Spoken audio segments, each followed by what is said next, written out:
Janeiro.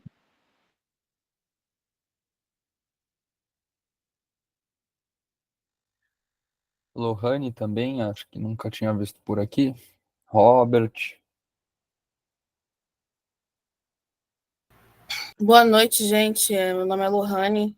Eu estou muito feliz de estar acompanhando aí o Renato, porque eu sou aqui da Rural e sou da Liga Acadêmica de Cannabis Medicinal, a Lacan. Ele já até deu um seminário aqui para a gente sobre o uso medicinal de psicodélicos. Ele é uma pessoa que é minha referência, né? Porque eu também sou entusiasta em pesquisa psicodélica e eu só quero acompanhar mesmo a palestra. Obrigada. Boa noite, eu sou de Porto Velho, Rondônia. Estou aqui. Boa noite. Eu falo aqui de São Paulo, viu, pessoal?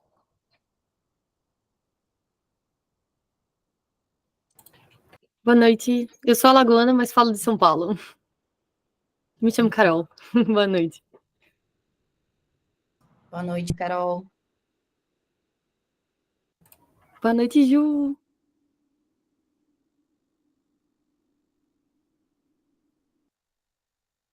Pessoal da Selva de Pedra, né? Eu tô falando aqui de São Paulo, mas hoje eu tô na nossa lagoa, aberta ao público, né? A segunda aula com o Renato Fileve, como todo mundo sabe. Antes da gente começar, né? Acho que tá todo mundo ansioso. Vou apresentar um pouquinho da nossa comunidade. Pessoal que tá chegando agora, ainda não teve muito contato nas nossas redes sociais também.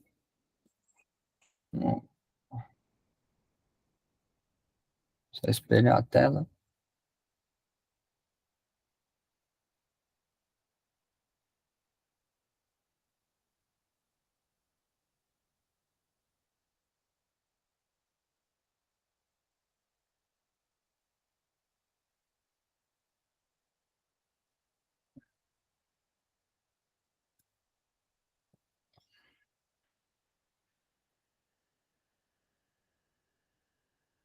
Beleza. Então, nós somos a Canadelic, uma comunidade, né, que atua aí com a área de cannabis e psicodélicos. Basicamente, profissionais, né, entusiastas da indústria, que acreditam na reparação histórica e no fim da guerra às drogas. O que isso significa, né? Que todos estamos aqui com o objetivo de influenciar nos rumos que essa indústria vai tomar, né? E garantir que os principais afetados pelas guerras às drogas façam parte dela, né? O que a gente oferece? A comunidade, ela proporciona mentoria e financiamento para projetos de periferia, através da venda de NFTs. Hoje a gente tem a coleção dos Chilling Frogs, são 420 sapos, e todo o dinheiro deles é voltado para esse financiamento de projetos de impacto social. 10% dessa coleção, então 42, né, são disponíveis, são NFTs sociais, que a comunidade vota e doa para projetos, né, que gerem impacto. Assim, tanto com compra e até doações, a gente consegue criar um ambiente, uma comunidade, com pessoas de todas as histórias locais, tem gente de Roraima aqui, Rondônia, São Paulo, Rio de Janeiro, né? Perspectivas e experiências para a gente trocar e contribuir, né, por um futuro melhor. Como a gente faz a gestão do nosso patrimônio, né? Então, 100% dessa venda das NFTs é destinada para a tesouraria da comunidade. Essa tesouraria, ela só vai usar esse dinheiro para duas coisas: para manutenção da comunidade, e aí a gente conta com a boa vontade também dos membros para, das formas que forem possíveis, tornarem isso o menos custoso possível, né, para realmente a gente destinar a maior quantidade de dinheiro possível para os projetos de impacto social, né. E aí, como que esse dinheiro é destinado para eles? Através da votação dos membros. Então, para os projetos receberem esse incentivo, eles precisam cumprir alguns requisitos, né? A geração de impacto em áreas ou populações vulneráveis, que já é intrínseco, né, aos valores da Canadelic, e a atuação na indústria da cannabis e psicodélicos, que é realmente o ambiente, a indústria que a gente quer fomentar, né, acelerar. Além dessas características do negócio, precisa passar pela votação, né, do comitê consultivo e pela votação da comunidade. O comitê consultivo, ele é um grupo que a gente tem liderado pela Marcela Figueiredo, Marcela Sanches, sócia do Emílio Figueiredo, do Ricardo Nemer, são advogados do Rio de Janeiro, e a função desse comitê, né, é justamente fazer um compliance, uma análise desses projetos. Então, se o projeto é legal, é viável, legal no termo dentro da lei, né, viável, e ele passa pelo comitê consultivo, aí ele é votado pela comunidade. Sendo aprovado, ele pode receber os investimentos. Por que se tornar um membro, né? Quais são os benefícios que a Canadelic dá para você? Que nem a gente está fazendo hoje, a gente se reúne mensalmente para discutir esses projetos, né? E hoje, no caso, também a gente está fazendo essa aula aberta, mas via de regra, nessas reuniões, a gente proporciona aulas aí com especialistas nas áreas. Tá? Você ganha o poder de voto para acelerar os projetos que você acredita, que você gosta, né? Você também tem a opção de co-criar com a comunidade e inscrever o seu projeto. Então, significa que você pode, né, colocar o seu projeto para passar por todo esse trâmite, buscar um incentivo, né, ou buscar análise do comitê consultivo, e também pode colaborar com o projeto dos outros membros da comunidade. A ideia é que a gente construa tanto a comunidade quanto esses projetos coletivamente, né? E aí, se você cumpre os requisitos do último slide, você tem a possibilidade de receber um incentivo financeiro. Se você não cumpre um desses requisitos, né, você de repente gera impacto, mas não é da indústria da cannabis, ou você é da indústria da cannabis, gera impacto, mas também não está numa área ali, né, numa região periférica vulnerável. Você recebe o selo da Canadelic. Vai ser essa análise do crivo da Marcela e vai ali constatar que é um projeto viável, né, para poder buscar incentivo externo da comunidade. Além disso, para quem já conhece o mundo das NFTs, sabe que ao comprar essa arte, você detém os direitos autorais dela. Então, você pode usar isso para fazer uma marca própria, né, para fins publicitários, enfim, colocar numa camiseta, o que você quiser. É sua para sempre. Até que você venda, ou não. Essa não é a ideia. Alguns membros da nossa comunidade, né, a gente tem o Luiz, da Canacoin. Ele aí é um projeto inserido na Web 3.0 também, que usa tokens, né, para incentivar práticas sustentáveis de agricultura regenerativa através da plataforma que audita a cadeia produtiva da cannabis. Então, você compra esse token, né, entra para a comunidade, e aí você vai contribuir com todo esse processo e votar em projetos sustentáveis ou não. A gente também tem a Luciana, do Delas Perifa. A Luciana, ela recebeu uma NFT social, né? A gente votou e deu uma dessas NFTs para ela. Hoje a gente tem aí disponíveis 39, né? Ela, veja, ela não é um projeto inserido na indústria da cannabis e psicodélicos, mas ela faz essa capacitação e introdução de mulheres no mercado de trabalho Web 3.0, que é o ambiente que a Canadelic está, e é um impacto também, né? Então a gente concordou em dar isso para ela, e hoje ela está aqui também co-criando com a comunidade, então se ela não era da indústria da cannabis, acho que dá para dizer que ela está entrando. Só um Oi. minutinho, a Lara levantou a mão, acho que ela quer fazer alguma pergunta. Ah, desculpa, é que eu não consegui colocar o... Pode Ela falar, tá... eu não estava vendo a tela. Ela acabou de sair, pode Ela seguir. caiu agora. Ah, tá. Tá, vou seguir. Então, né, quem somos? Basicamente, somos todo mundo, né? Profissionais da indústria da cannabis, ainda, apesar de nossa indústria ainda não atingir todo o potencial e estar plenamente desenvolvida, ela abarca todo mundo. Então, tem advogados, tem agricultores, cientistas, pacientes, médicos, produtores rurais, contador, qualquer coisa dá para trabalhar com cannabis, né? E também os entusiastas que realmente acreditam e veem nessa planta, né, e nas outras moléculas também ferramentas aí de mudança social e mudança da forma que a gente está encarando o mundo hoje em dia, né. Algumas das empresas aqui que são parceiras, né, a Cannabis é uma associação de pesquisadores, inclusive o Renato Filev faz parte dela. Temos o Cannabis Monitor, que é uma grande plataforma de curadoria de notícias. A Flower Mind, com seus fertilizantes orgânicos de última qualidade e acessíveis, né, com preço bacana. Camar, uma empresa de educação de impacto. Então, a Camar, o principal produto delas é a distribuição de uma zine, uma revistinha, de forma gratuita para o Brasil inteiro, né?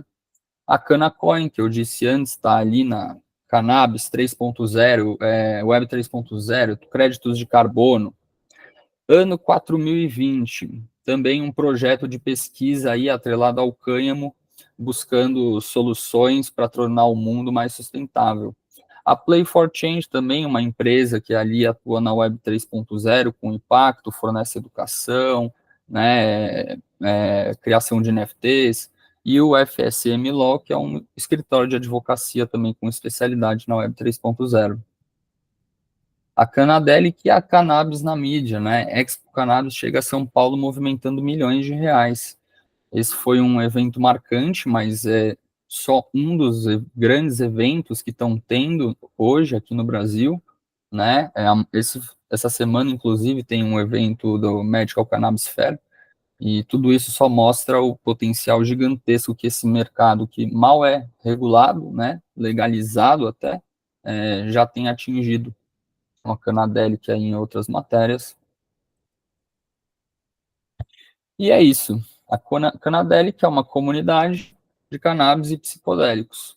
Nosso maior recurso são as pessoas, são quem está aqui se solidarizando, trocando ideia, trocando informação, pensando coletivamente, né? Acreditamos em um futuro mais igualitário e sustentável. E sabemos como chegar lá, né? Se sabemos como chegar lá, pode parecer um pouco pretensioso, mas, como o Renato Filev falou, se você olhar o nível das discussões hoje em dia no Congresso, né, aqueles caras não sabem, então é melhor eu escutar os especialistas.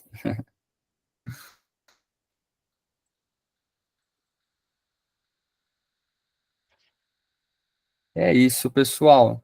Sem mais delongas, acho que todo mundo quer ouvir a aula. Se não tiverem mais perguntas, eu vou passar a palavra para o Renato, para ele iluminar a gente um pouco. Legal, beleza. Valeu, Matheus. Agradeço aí a introdução. Bom, acho que a ideia aqui hoje não sei se uma aula, né, mas eu queria instigar vocês com alguns assuntos, com algumas histórias, né, que rondam aí a temática dos psicodélicos há algum tempo, algumas curiosidades, né, algo, como falou lá a descrição do chamado, né, para a gente estar aqui junto nessa reunião, aspectos históricos, farmacológicos e também um pouco sobre as propriedades terapêuticas dessas moléculas que tanto instigam a humanidade e vem instigando há algum tempo. Pessoal, vocês acham que está muito ruído, muito barulho aqui no fundo? Vocês querem que eu vá para um lugar? Tá? Boa, então eu vou para a Natália daqui. Está escutando a Natália, né? Então eu vou me posicionar em algum outro lugar um pouco mais silencioso. Pronto, acho que aqui a gente fica mais à vontade, eu grito menos, a gente consegue ter uma atenção maior aqui, Rafa. Prontinho. Legal. Então, bom, eu não tenho, né, nenhum vínculo com empresas que produzem e buscam comercializar produtos à base de psicodélicos ou qualquer outra substância psicotrópica, embora seja usuário de uma variedade delas, né? Psicodélicos, eles são substâncias que vêm acompanhando a humanidade há milênios. Existem algumas pinturas rupestres de criaturas ou hominídeos, né, que tinham ali na composição desses desenhos cabeças em formatos de cogumelos, né, com o chapéu característico dessas substâncias desses seres, né, dessas entidades do reino fungi que produzem então, né, existe na sua composição algumas substâncias que produzem efeitos característicos, né, que hoje a gente conhece como psicodélico. Psicodélico vem aí um termo que é manifestação da mente, né, e ele já tem designações, né, enteógenos, alucinógenos, e cada hora surge um termo que busca explicar os efeitos proporcionados por elas, né?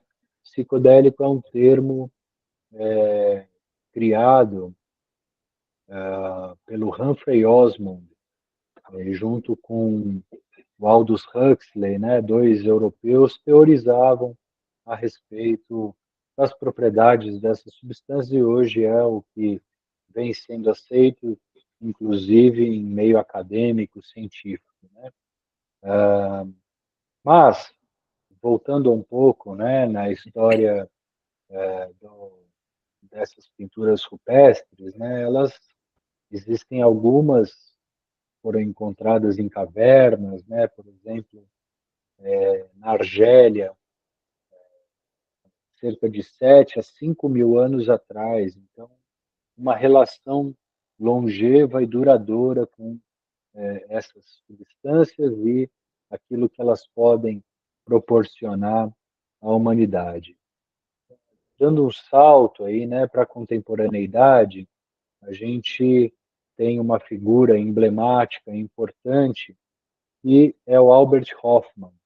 O Albert Hofmann, que sintetizou pela primeira vez o LSD, 25, ele estava estudando o fungo chamado esporão do centeio, né, o ergot. E na verdade, ele trabalhava em Basel, na Suíça, numa fábrica, uma indústria farmacêutica chamada Sandoz, e ele tentava desenvolver algo que melhorasse a função respiratória. E ele ali utilizava, né, esse fungo do centeio para isolar algumas moléculas, sintetizar, produzir novas moléculas.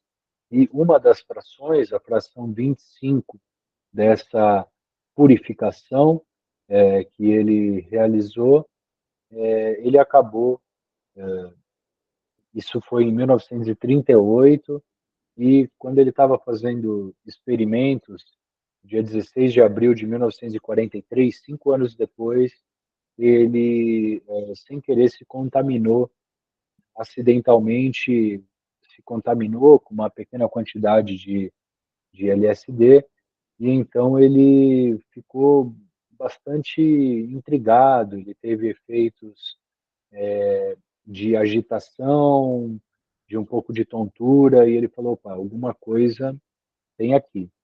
Então, 3 dias depois, no dia 19 de abril, ele resolve realizar um experimento, se auto-aplicar uma quantidade de LSD, que na época ele considerava uma quantidade diminuta, que não ia ter um efeito significativo, foi 250 microgramas. Para quem já tomou LSD, sabe que 250 microgramas é uma dose plena, né? Até uma dose bastante intensa,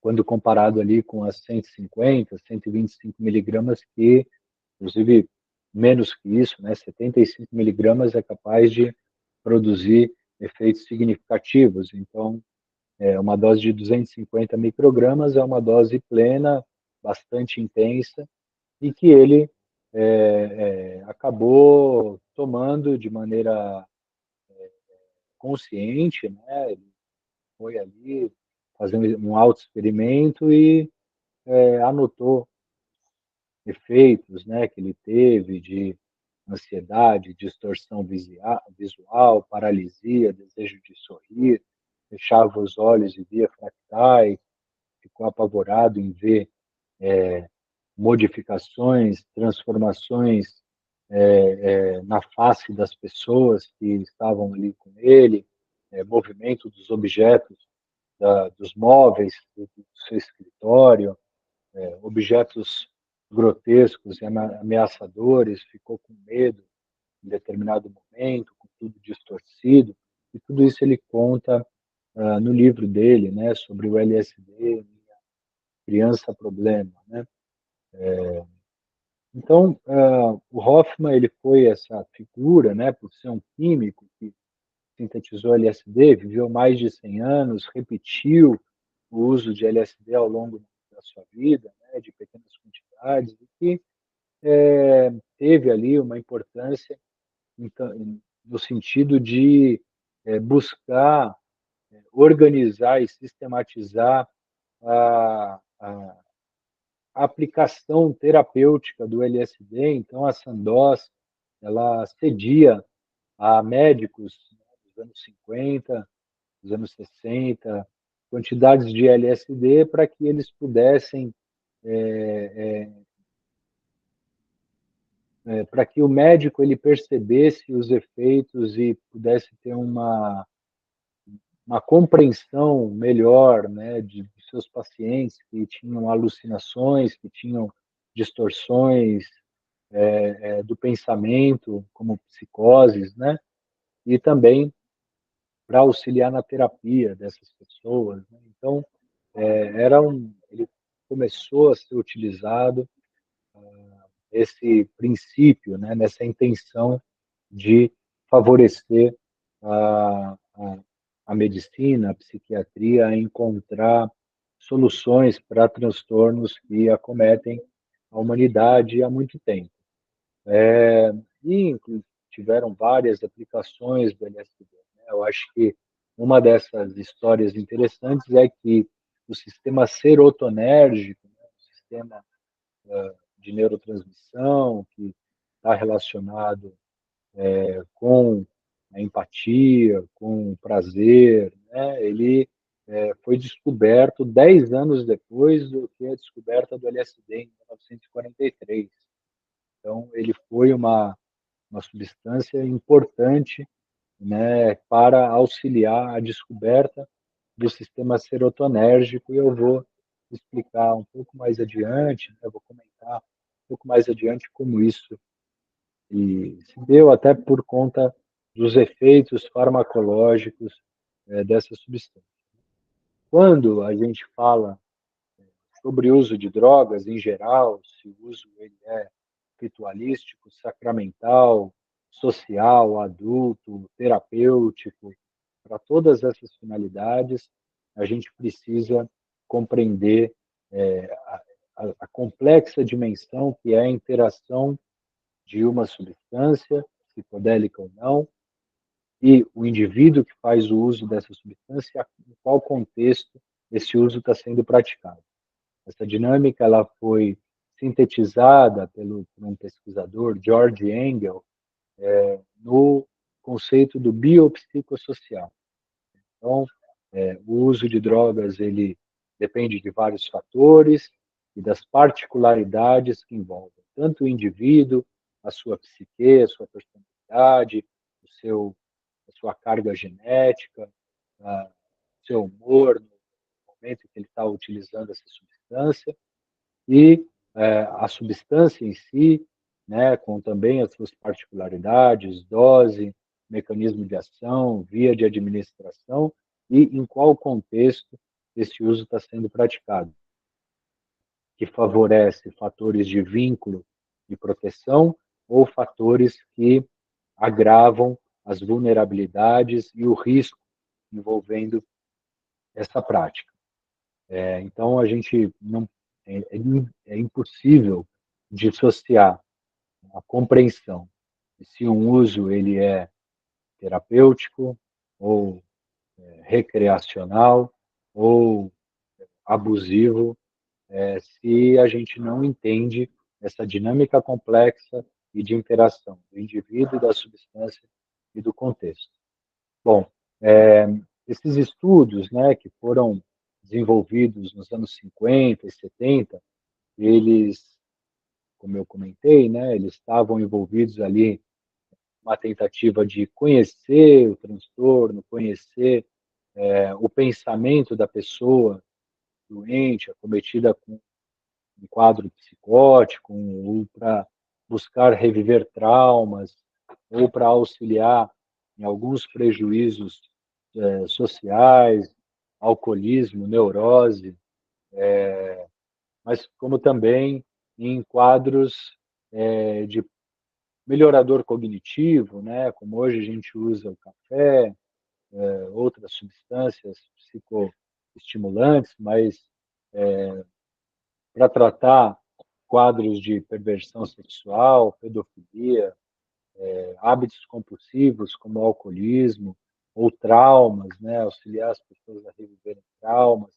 A cura homossexual também foi tentado, uma tentativa de tratar com o LSD, e até uso político ou militar, né, como no projeto do MK Ultra, né, do governo norte-americano, que buscava exercer o controle da mente, a telepatia, né, a melhora no desempenho bélico, né, dos seus soldados, mas também como uma tortura, né, aos prisioneiros de guerra, enfim. Então, tem uma série de empregos, né, que na década de 50 e 70, o LSD ele acabou sendo disponibilizado, né, para a classe médica, científica, mas também política, para a realização desses testes.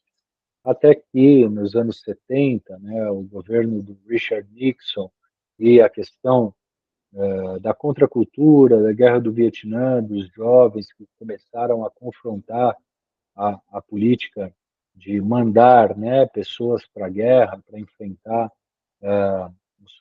uma suposta ameaça comunista, né, fez com que acirrasse a política de proibição de determinadas substâncias, né, dentre elas o ácido, né, o LSD e outras, como maconha, como os opioides, enfim. E isso culminou né, com a célebre frase que o abuso de drogas era o inimigo número 1 da América, né, por esse presidente americano que governou ali no final dos anos 60 ao início dos anos 70 os Estados Unidos. E então foi criada uma categoria de listas, né? Foram 5 listas, e os Estados Unidos acabou elencando, né, substâncias dentro dessas listas a partir dos seus riscos, seu potencial risco e emprego, o interesse terapêutico ou não, né? Então, a lista 1 é a lista mais restritiva, é a lista que as substâncias elas têm um alto potencial de abuso e que não existe um emprego médico definido, né? Então, ali estão, por exemplo, a heroína, o LSD, a maconha, o êxtase, o GHB. E a maconha, muito recentemente, né, a partir de uma recomendação do Departamento de Saúde, que foi acatada pelo Departamento de Justiça e sancionada pelo Joe Biden, né, que tem um interesse de se reeleger como presidente dos Estados Unidos, utilizou essa política, né, essa opção de reclassificar a maconha dessa lista 1, que substâncias que não tinham nenhum potencial terapêutico, com alto potencial de abuso, para a lista 3, que é uma lista de potencial de abuso intermediário, né, mais do que a lista 4 e menos do que a lista 2. Então, ali está, por exemplo, o paracetamol com codeína, a ketamina, o ibuprofeno, esteroides anabolizantes. Então, é uma lista ali que a maconha foi reclassificada e isso, em tese, vai diminuir, por exemplo, a prisão, né, de pessoas que forem pegas usando a maconha. Então, é uma jogada política aí do Biden que tenta vencer o embate contra o Trump, né? O Biden, os governos democratas sempre se envolvendo em muitas guerras e tal, e no caso do Biden aí, ele está desespero aí, né? Tentando vencer, né? Se reeleger, e essa medida populista, né? Que é mudar a classificação da maconha sem, de fato, regulamentar a cadeia produtiva, né? A produção, o acesso e o consumo da planta de maneira federal.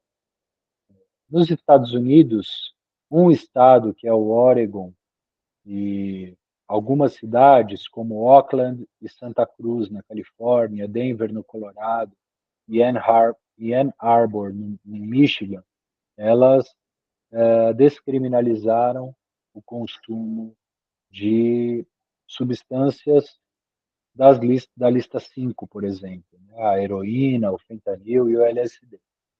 O Oregon ele está voltando atrás, né? Tá buscando, o estado do Oregon buscando uma maneira de punir pessoas que são pegas utilizando substâncias da lista 5, da lista 1, de alguma forma, ou com multas, ou com próprio encarceramento. E, né, a ONU, ela segue, então, a recomendação dos Estados Unidos, né, tanto em 71, na Convenção Única de Drogas Narcóticas, né,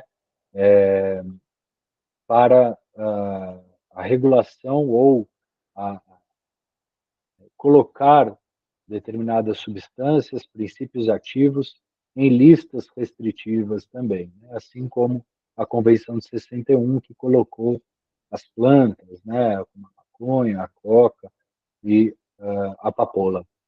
E a lista de 88 também traz a restrição, né, do LSD, do MDMA, da mescalina, da psilocibina na lista 1 de substâncias que apresentam um alto risco de abuso, né, embora a gente vai ver mais adiante que os psicodélicos eles não causam compulsividade para o consumo, né? São substâncias que, por apresentarem uma tolerância bastante rápida, ou seja, a pessoa precisa consumir doses cada vez maiores para obter os efeitos desejados, ou que a mesma dose passa a não exercer o efeito de interesse, a pessoa não consegue se enganchar num padrão compulsivo de uso dessas substâncias por conta dos efeitos farmacológicos que a própria substância proporciona, né?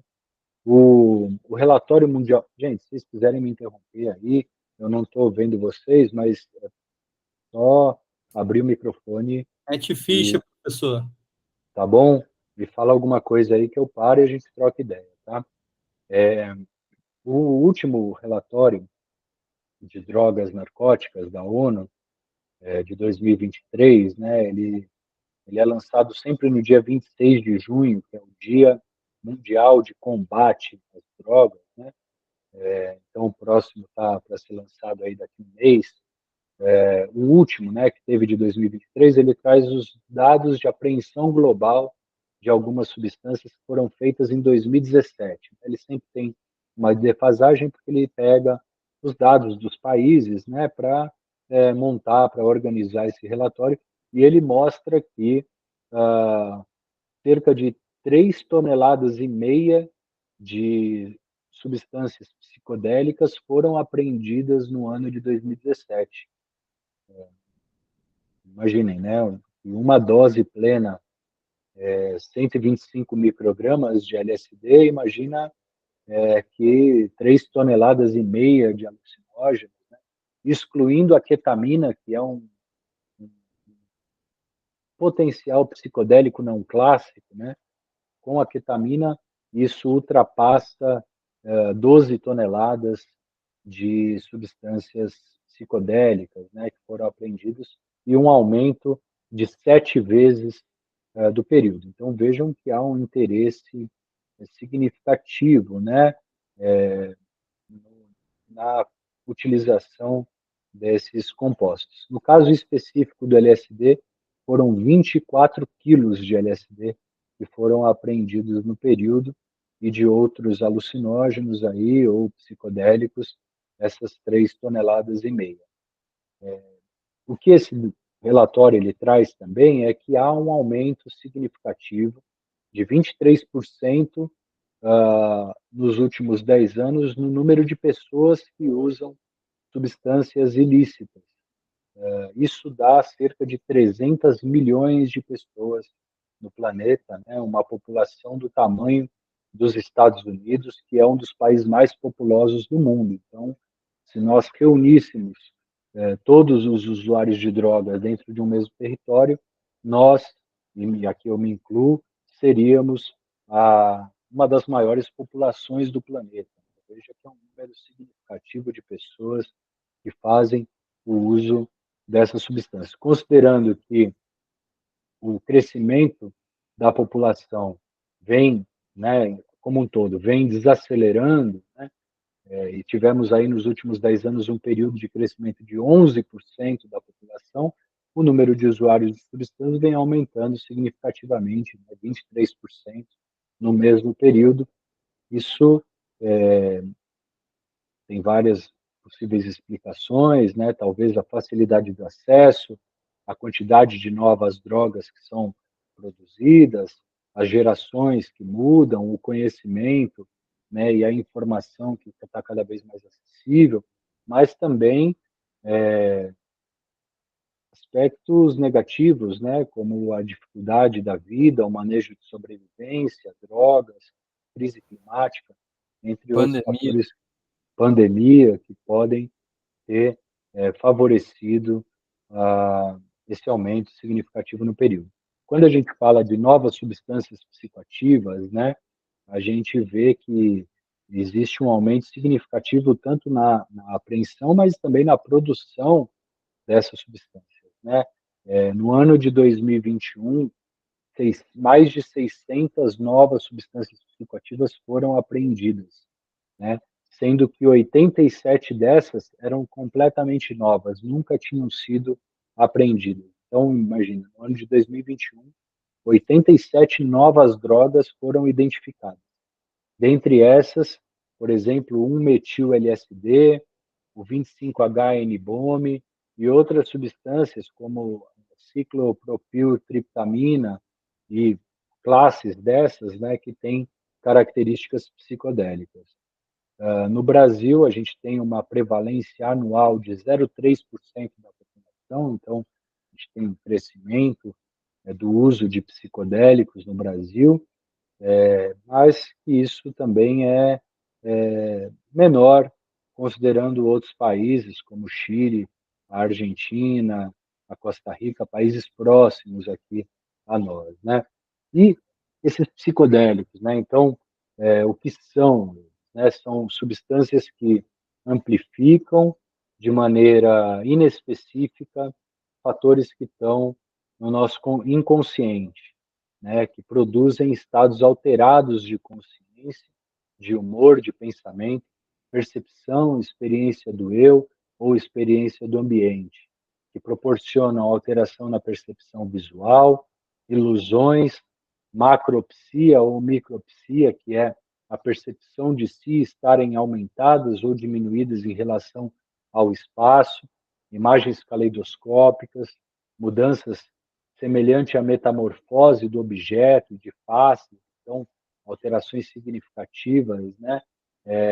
Como, por exemplo, ver objetos se mexendo, túneis espirais, alucinações como cenas, objetos, pessoas, percepções táteis, gustativas, olfativas, né, além da experiência visual, que é mais característica. Né? Podem ter alterações da percepção da própria imagem corporal, uma sinestesia, né, uma sensação de que as cores podem ser ouvidas, ou que os sons podem ser visíveis, né, ou uma intensificação da percepção dos sons e do detalhamento. Então, por isso, podem ser usadas em contextos onde a música ela está presente ou que ela é o palco, né, principal desses contextos, dessas festas, né? Uma mudança emocional e afetiva, né, mais flexibilizada, uma percepção subjetiva do tempo alterada, então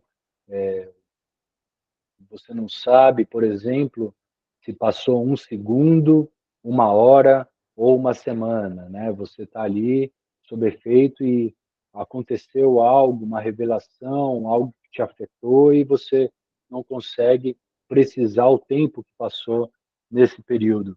Opa, chegou uma pizza aqui para mim, pessoal. Olha aí, que maravilha. Obrigado, Brei. Estados de despersonalização ou de desrealização, né, uma manutenção de um estado de vigilância e de alerta total, de presença, né, naquele ambiente e de integração com esse ambiente, pensamentos ou associações mais amplas ou estranhas que você nunca havia feito. Então, nossa, nunca tinha pensado por esse ponto de vista, né? Ou também de atenção reduzida, de aumento da distração, né? Quando você se integra ao ambiente e não consegue focar em uma coisa específica, ou de reexperienciar memórias biográficas significativas, né? Um trauma, ou então uma vivência com uma pessoa que você tinha uma relação muito próxima, um ente que partiu, e que você consegue, dentro da experiência psicodélica, reexperienciar isso, revivenciar, né, encontrar aquela pessoa de uma forma muito realista e resolver alguma questão ali, né, com ela ou com, né, algo que te perturbava de alguma maneira, né? Algumas outras experiências, né, em estado de consciência alterado, elas podem ser consideradas místicas. Esse é um dos nomes, né, mas elas podem ser exploradas como religiosas, né, no caso das religiões ayahuasqueiras, por exemplo, né, então, que proporcionam um senso de unidade e integração com o ambiente, ou uma experiência de dissolução do ego, né, onde tudo se torna uma coisa só, você está conectado desde a escala microcósmica até a macrocósmica, né, uma reverberação fractal, espiral, né, da experiência e das vivências físicas, né, desde um átomo até a galáxia, e você ser uma parte, né, dentro desse espaço-tempo, né, da nossa percepção com ilimitação oceânica, né, uma conexão universal com o ambiente, né? Pode haver também uma sacralidade, né, o senso de que aquela experiência ela faz parte de algo sagrado, né, ou inclusive que você não consegue relatar aquilo que você está experienciando, né, que a gente chama de inefabilidade. Você não consegue juntar em palavras, né, aquela sensação que você identificou, né, trazer sentidos e significados do que você tá, né, mas ao mesmo tempo você pode perceber que aquela sensação é mais real do que a própria realidade usual do dia a dia, né? Alteração do humor, né, como percepção de alegria, de bem-estar, de paz, de ternura, de gentileza, de tranquilidade, mas também pode trazer sensações de desintegração do ego, né, de não pertencimento, e isso provocar sentimentos de medo, sentimentos desafiadores, de pânico, de ansiedade, né, com visões, por exemplo, que estão em nosso inconsciente e que podem ser desagradáveis em determinado momento, né? Existe também relatos, né, de pessoas vendo divindades, né? Então, é como se alguma divindade viesse se apresentar, se revelar a você no momento em que você está sob efeito dessas substâncias, né? Há também essa, né? Então, a gente falou aqui de algo paradoxal, né? Ao mesmo tempo ele é divino, mas pode ser demoníaco, né? Então, você vive esse estado do yin e yang, né? Uma coexistência ali, né? Mútua, de que aquilo pode te trazer algo que seja maravilhoso, mas ao mesmo tempo desafiador, né? E esse fenômeno, né? Ele está muito bem descrito, né? Autores como Albert Hoffman, no Portas da Percepção, né? Que ele conta das experiências dele com a mescalina, são bastante significativos nesse sentido. Eu convido vocês a, a lerem, a também buscar, caso ninguém tenha vivenciado algum tipo dessas experiências, né? Bom, aí então agora eu vou falar um pouco dos aspectos farmacológicos rapidamente, né? Após caracterizar é, os efeitos mais clássicos, né, dessas substâncias, mas a gente na farmacologia, né, os psicodélicos eles podem ser divididos em três grandes classes de moléculas, né? Então, os clássicos eles são a mescalina, que é uma feniletilamina, a outra classe, ela é, e eu estou falando aqui dos naturais, tá? Eles são derivados do radical da DMT, da dimetiltriptamina. Então, a mescalina é uma feniletilamina e a DMT uma triptamina, né? E da DMT derivam vários outros, né? Como a psilocina, a psilocibina, mas também a bufotenina, né? Então, para vocês terem um exemplo, da molécula de DMT, né, da N-dimetiltriptamina, você pode derivar a partir de um radical hidroxi, que é um oxigênio mais um hidrogênio, acoplado no carbono 4 do anel indólico, né, da triptamina. Então, quando esse esse radical hidroxi, ele está no carbono 4 do anel benzênico, né, da parte indólica ali da molécula de dimetiltriptamina, a gente dá o nome de psilocina, que é o precursor ativo, né, dos cogumelos do gênero Psilocybe e de outros gêneros de cogumelos que contêm essa substância, a psilocibina, né, que é uma prodroga, e quando você toma, ele perde um grupamento fosfato e se torna na substância ativa, que vai realizar os seus efeitos característicos no sistema nervoso central. Aí, como a gente está aqui, né, no Canadelle, que todo mundo é sapinho, né, eu acho que vale a pena a gente falar das moléculas que tem os sapos, né? Os sapos, por exemplo, são animais que produzem, dentro da sua toxina, da pele, substâncias que são psicodélicas, né? Então, a bufotenina é uma delas, e ela se diverge da psilocina apenas pelo carbono ao qual essa hidroxila está inserida. Ao invés de 4-hidroxi-DMT, a bufotenina é a 5-hidroxi-DMT. Né? E a bufotenina, ela tem esse nome por estar presente na toxina dos sapos do gênero bufo, como, por exemplo, bufo alvários, ou como bufo marinus, ou como o bufo, né? Que são animais aí que estão presentes em diversas regiões do planeta, né? Como nas Américas a gente consegue encontrar variedades desse sapo, né? Na Bolívia, no Peru, inclusive no Brasil também. Existem... Oi, alguém quer falar alguma coisa? Eu, eu ia perguntar se a bofetamina tem um nome popular. Tem? A, a, Pessoas buf, usam para uso adulto, não? a bufotenina, cara, eu não sei dizer se tem um outro nome popular, se alguém souber aí, quiser dizer, mas eu acho que ela não sei se é a brisa do sapo, enfim, mas é a Não, beleza. bufotenina, né? Manda É bala. uma toxina ali presente na, na pele do sapo, né? Existe,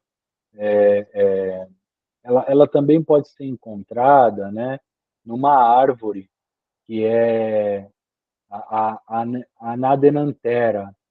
A Nadenanthera, ela é uma árvore que no Brasil é conhecida como angico, mas ela também é conhecida como iopo ou como parica, e também produz, né, essa molécula da bufotenina.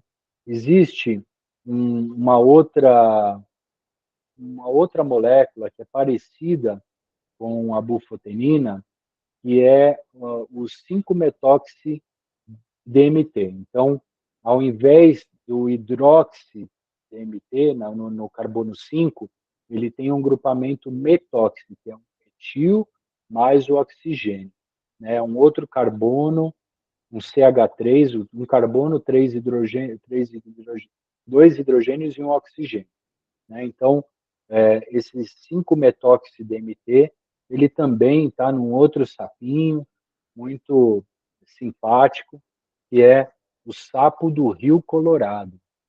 Então, o sapo do Rio Colorado e também a Anadenanthera peregrina, né, essa árvore, o angico, ou o iopo, ou a parica, né, dependendo do lugar que ela se encontra, também produz uma substância bastante potente, psicodélica, que também deriva da dimetiltriptamina, a depender dessas, desses radicais que são apensados ali na molécula base, na estrutura base, né, da DMT.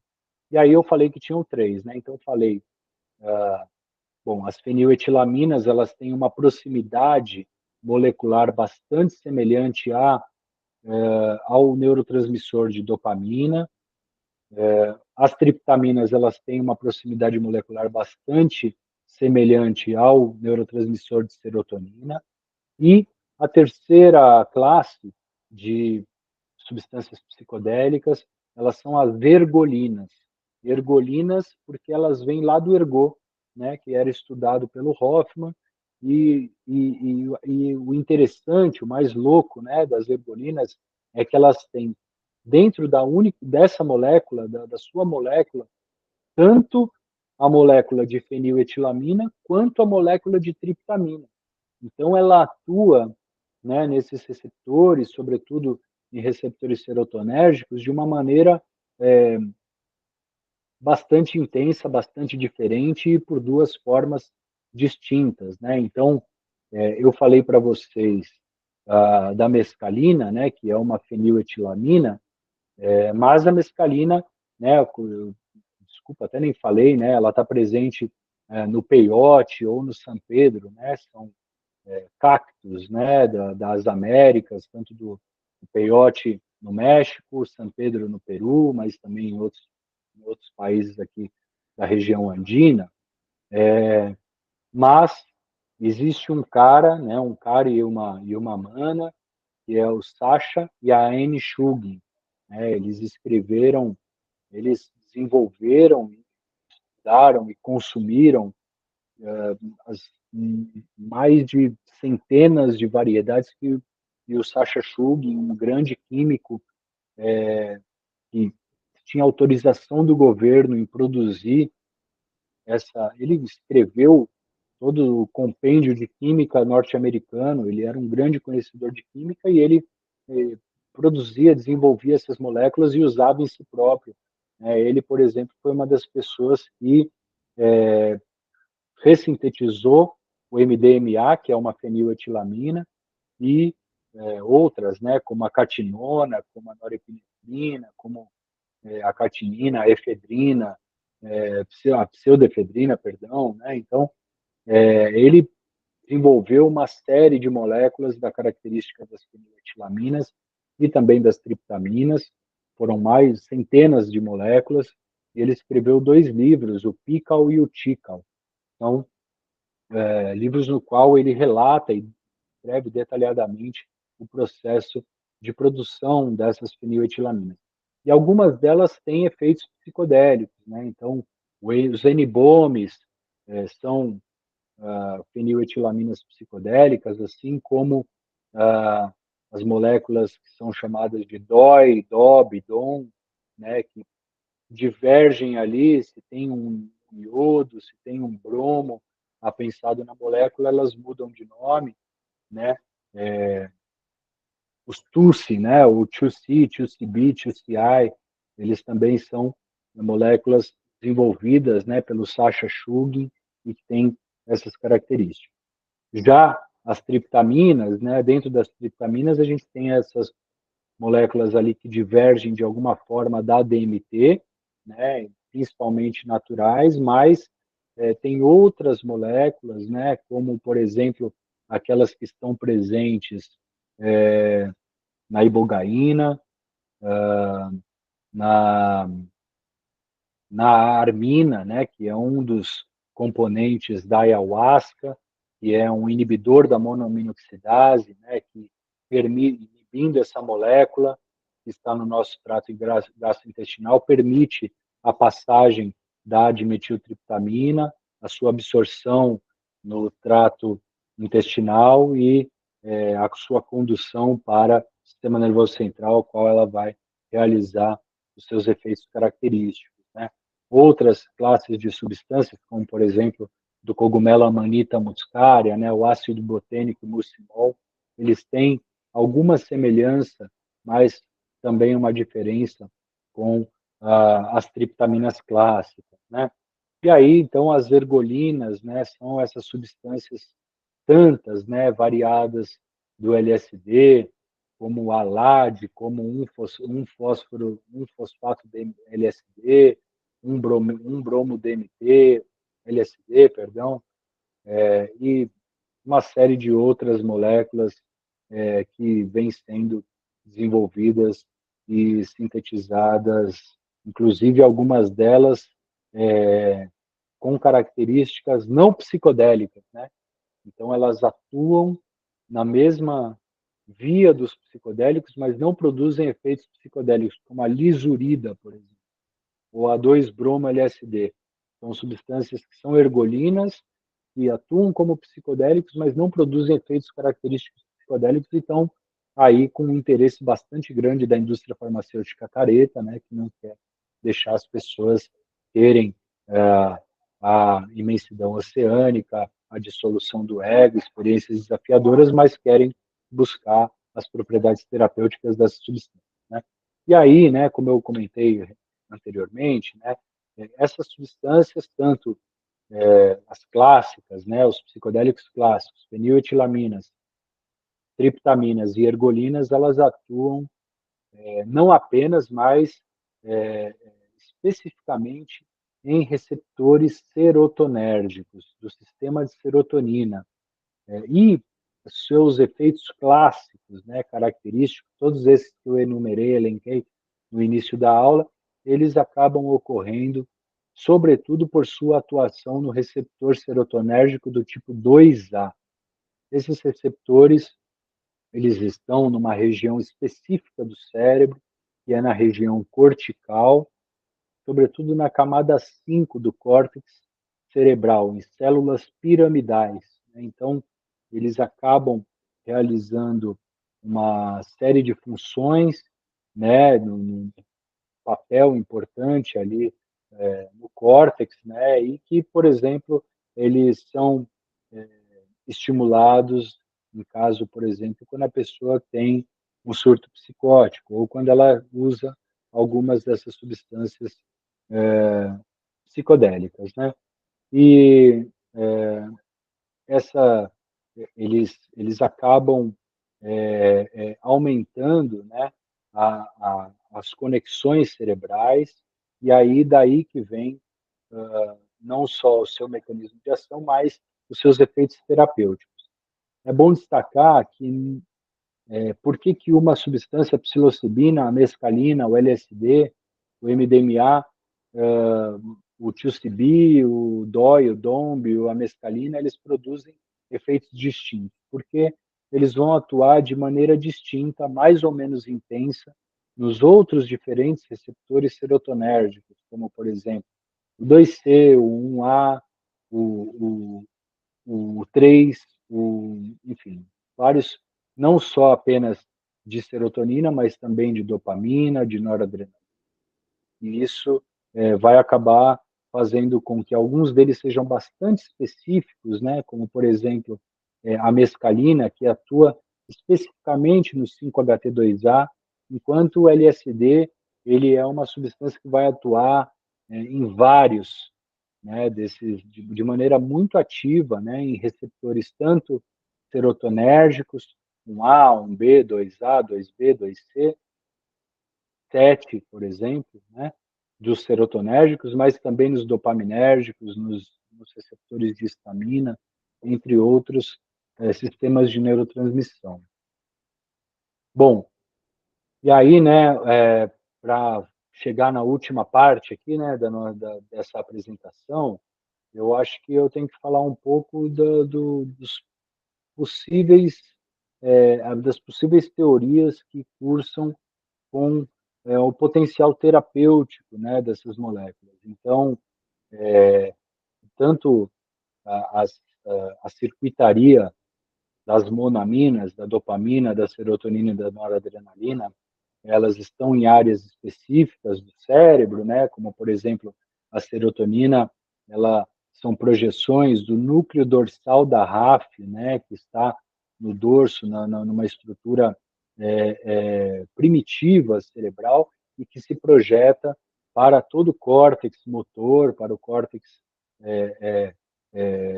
pré-frontal, né, de tomada de decisão, e outras áreas, né, como a dopamina na área tegmental ventral, a noradrenalina no locus ceruleus, a histamina no núcleo tuberomamilar e outras moléculas ali que também, outros sistemas de neurotransmissor que acabam sendo, sofrendo a interferência dos psicodélicos, né?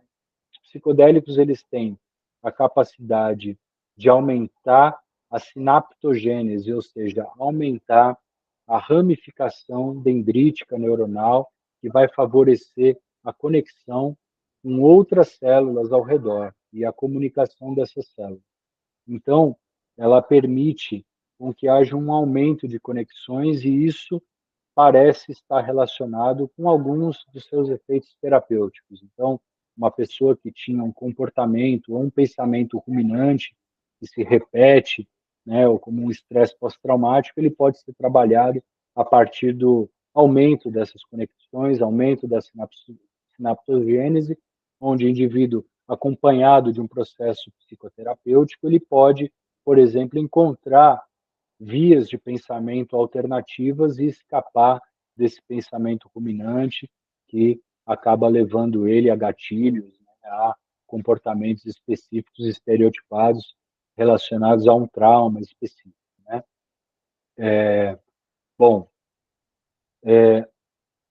eu acho que eu nem vou entrar aqui em segundos mensageiros, né? Esse receptor 5-HT2A, ele é um receptor metabotrópico, né? Que está ligado à, à interferência de uma cascata de sinalização que vai para o interior da célula, chega ao núcleo da célula e favorece o aumento de fatores de transcrição neuronal, que é o que vão fazer esse aumento da sinaptogênese, aumento de ramificações dendríticas e possibilitar ali um aumento de conexões sinápticas que podem estar relacionadas, né, com uma alteração, uma plasticidade da estrutura funcional neuronal e que, acompanhada com uma psicoterapia, isso desencadeia, né, um processo terapêutico efetivo, né? Existem, né, teorias ali, então, do aumento da conectividade, né, e esse aumento de conectividade favorecendo um, um aumento, né, da atividade cerebral mesmo, isso podendo produzir uma excitabilidade neuronal em áreas que antes não eram ativadas e que podem conduzir vias alternativas para um mesmo pensamento. E isso pode ser um dos fatores de integração cortical, né, e vai ali desencadear um efeito terapêutico. Uma outra terapia é a conectividade tálamo-cortical. Então, o tálamo, ele é como se fosse um filtro dos estímulos que chegam no córtex cerebral. Então, os nossos órgãos sensoriais, eles captam muita coisa, né, os olhos, a língua, o nariz, a pele, o ouvido, né, as orelhas, e isso, então, ele é filtrado pelo tálamo. Quando a gente toma algum psicodélico, o tálamo, essa conectividade tálamo-cortical, ela fica em constante alça, né, informando, né, o tálamo informando o que chega dos órgãos sensoriais e o córtex, de certa forma, inibindo de maneira mais intensa os estímulos que vêm do tálamo. E aí, quando você acaba, né, atuando com alguma substância nesses receptores do tipo serotonérgico 2A na camada 5 do córtex, o córtex ele fica mais prejudicado nesse filtro que inibe, né, o envio de mensagens do tálamo para o córtex. Então, esses envios ocorrem com maior frequência e, então, talvez por isso, pequenas perturbações nos nossos estímulos sensoriais, né, com o tálamo em seu filtro prejudicado, o córtex ele recebe mais informação e isso pode ser que esteja relacionado com os efeitos psicodélicos, né? Existem outras teorias, né, como a teoria do período crítico, no qual existe um período da infância onde a gente aprende memórias são fundantes ali para o nosso desenvolvimento e que os psicodélicos eles poderiam fazer a gente voltar de uma forma lábil, né, a esse período crítico e gerar aprendizados que são ou reaprender, né, coisas que a gente no nosso comportamento ordinário não tem capacidade, né? Existem outras teorias, né, do cérebro entrópico, então, como que um aumento da desorganização dessas, ou da dessincronização, né, de informações ao longo do tempo, ele é capaz de gerar algum tipo de aprendizado, algum tipo de efeito. Eu acho que o potencial terapêutico, né, dos psicodélicos, eles estão relacionados, né, ou podem estar relacionados tanto com as experiências místicas, mas também com as experiências desafiadoras, né, como a dissolução do ego, ou da integração com o meio, né, essa imensidão oceânica, ou que podem estar relacionados também de uma forma mais dura, né, mais da neurociência, com essa neurogênese, com a sinaptogênese, com o aumento das conexões sinápticas, mas também que talvez por isso podem cursar com alterações duradouras da personalidade, né, a partir do afeto, a partir de você perceber os seus órgãos sensoriais enviando mensagens para o seu cérebro de uma maneira menos filtrada, né? E, e esse aumento, né, da percepção sensorial, essas pequenas perturbações da percepção sensorial sendo capazes de proporcionar uma reflexão mais intensa e a percepção do estado alterado de consciência, da emoção, da cognição, da autorreferência, que são facilitadoras de um trabalho psicoterapêutico, de uma integração desses efeitos a partir da racionalização deles, a partir de uma possibilidade de condicionar ou de relacionar aquilo que foi vivido com uma possibilidade de enxergar alguma condição patológica ou traumática por uma nova maneira, né? Então a gente tem ali uma série de possibilidades, né?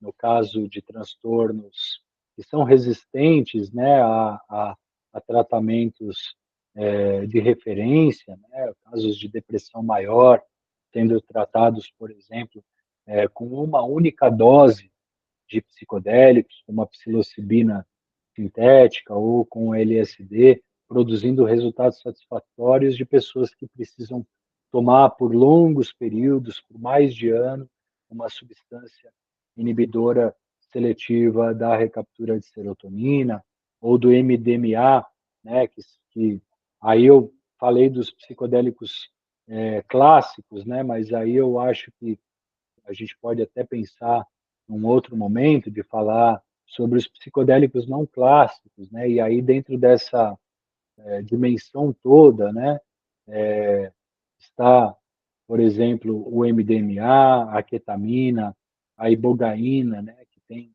uma ação em receptores opioides, por exemplo, né? A ketamina também sendo uma substância que vem sendo empregada para tratamentos de transtornos do humor, né, com bastante sucesso, mas que ainda tem muito a ser desenvolvido, visto que ela é um tratamento farmacológico que vem sendo dissociado da prática de psicoterapia, né? Então ainda há algumas questões aí que podem melhorar ao longo do tempo, né? Com mais pesquisas, com mais estudos, com mais curiosidades, né? Com mais pessoas engajadas aí a entender e a praticar essas utilizações para finalidades terapêuticas, né? A própria maconha e o THC, sobretudo, pode ser identificado e caracterizado, né, como uma substância psicodélica não clássica por proporcionar alguns desses efeitos que eu comentei no início da aula. Bom, gente, eu acredito que é isso. Eu já falei pra caramba. Agradeço a oportunidade. Fico à disposição para a gente trocar uma ideia. E é isso. Estamos juntos aí. Espero que eu tenha instigado um pouco em vocês aí a curiosidade para buscar saber um pouco mais a respeito dos psicodélicos. Valeu, obrigado. Descobri que nada sei. Não sei de nada. Legal, Renato.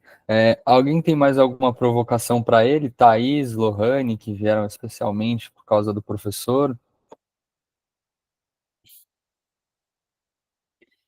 Não? Tudo bem. Ai, licença, boa noite, gente. Eu tenho uma pergunta. Uma pergunta não, acho que só um diálogo mesmo. Eu assisti uma aula esses dias do Dr. Braulio Barros, né, sobre o potencial antidepressivo de algumas substâncias, principalmente DMT, e ele falou sobre a realidade desse tipo de psicoterapia, né, assistida por psicodélicos no Brasil, né, através, né, do Sistema Único de Saúde. Porque realmente, assim, lá fora é um preço assim bem exacerbado em relação a psicoterapia já é um campo assim um pouco até inacessível, né? E a psicoterapia assistida por psicodélicos já seria também uma coisa também inacessível. E aí eu cheguei a falar sobre a argireia, né?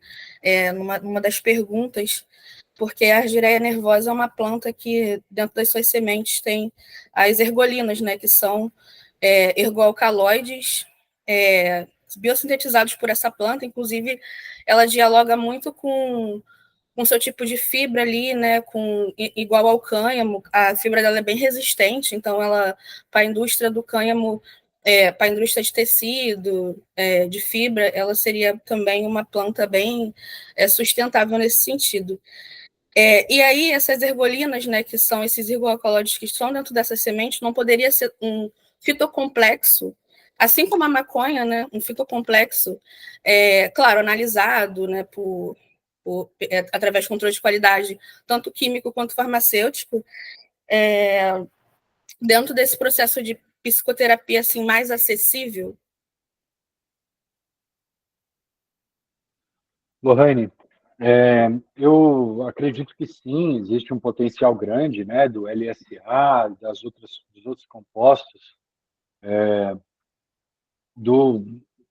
da argireia, mas não apenas, né, outras plantas que também expressam esses compostos, mas eu acho que a limitação, e não apenas, né, os próprios cogumelos, eu pesquiso cogumelo, acabei nem falando, né, desse lado, né, do transtorno por uso de substâncias, a gente vem acompanhando, realizando 2 ensaios clínicos abertos que avaliam a viabilidade e a segurança da terapia com a ayahuasca, né? Nem falei da ayahuasca também.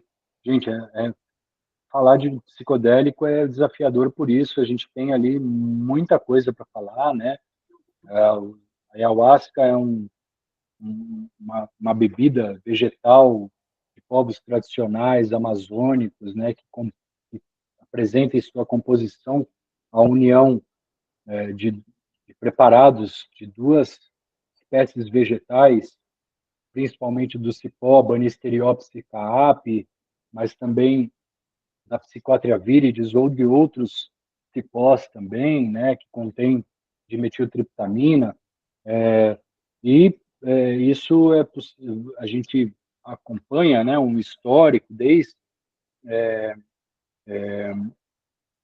enfim, né, dos tempos de identificação ah, da, do nascimento, né, das igrejas ayahuasqueiras no Brasil, né, essa relação com a redução do uso do álcool, né? Então a gente vem testando isso em ambiente ambulatorial dentro de um hospital psiquiátrico,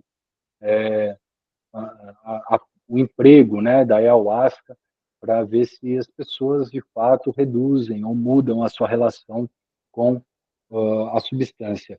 E no caso dos tabagistas, né, a gente também vem realizando um estudo para ver a viabilidade dos cogumelos do gênero Psilocybe, tá?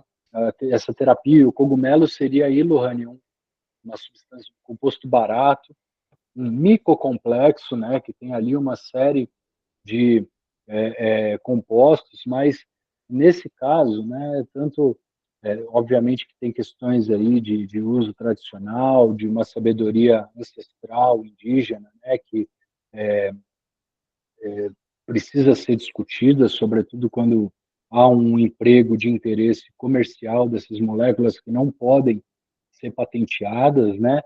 Mas o mais caro nessa situação é os profissionais envolvidos nessa terapia, profissionais especializados que são capazes de acompanhar, de fazer uma preparação, uma prática psicoterapêutica especializada, personalizada para as pessoas e que a estrutura que você deve montar para receber e acolher essas pessoas é cara.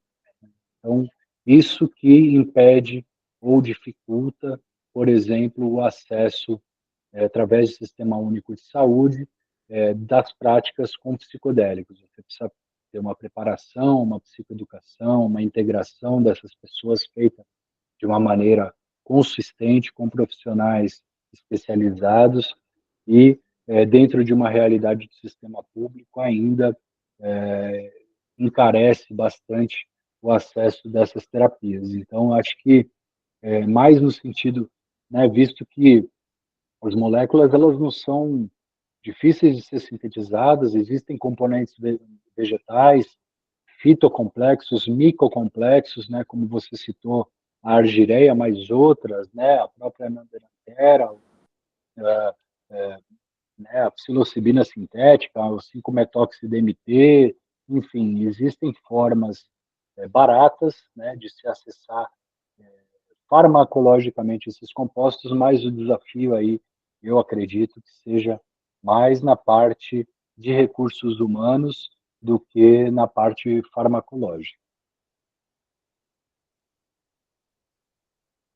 Obrigada, professor. Obrigado você, Lohane, pela presença, satisfação te reencontrar virtualmente aqui.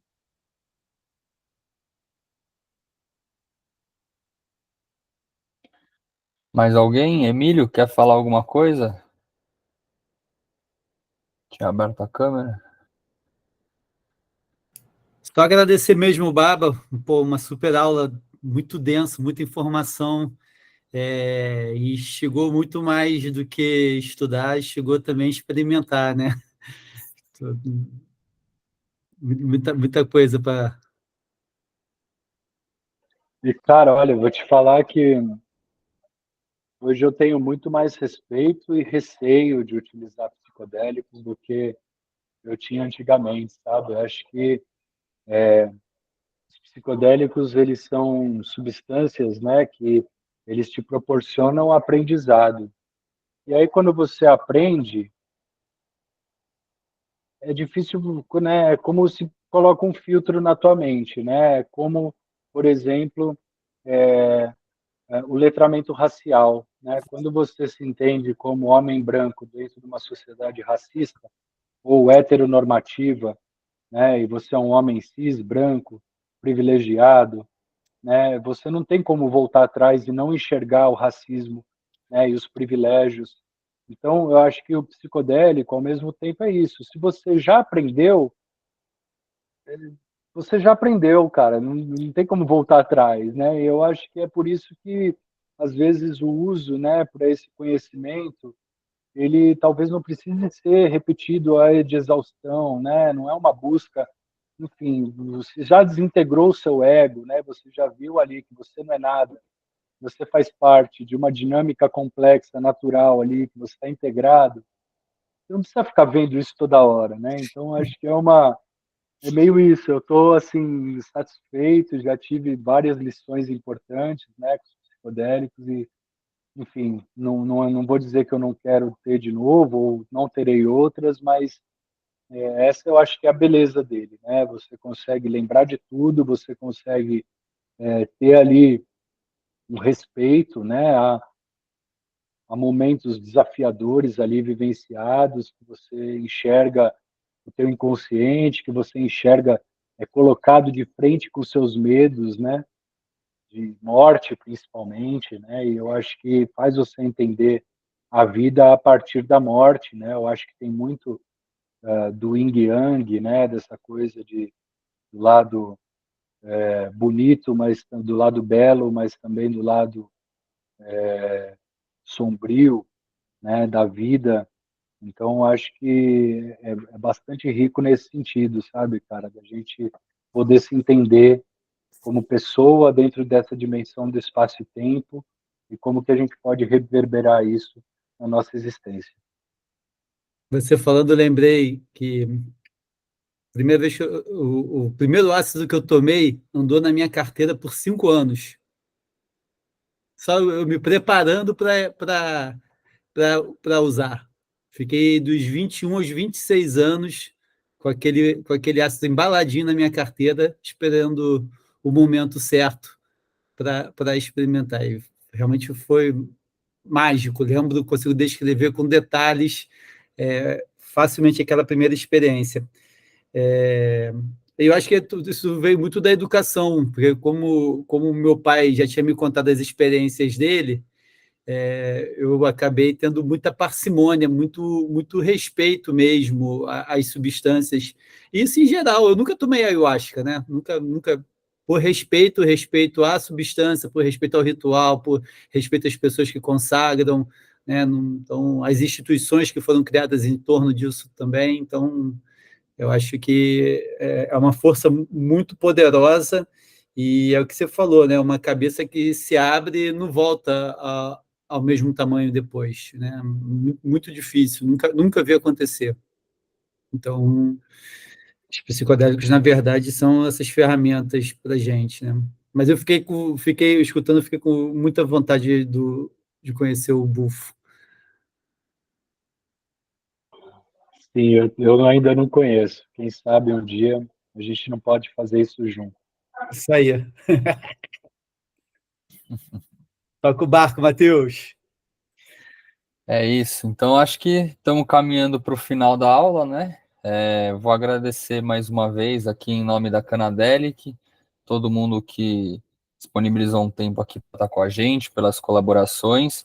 E também vou deixar o convite, se quiser conhecer um pouco mais da nossa comunidade, se tornar um membro, são todos muito bem-vindos e saibam que cada um faz total a diferença. Então eu vou deixar aqui o Instagram, o site e o meu celular, caso vocês tenham alguma dúvida e queiram entrar em contato.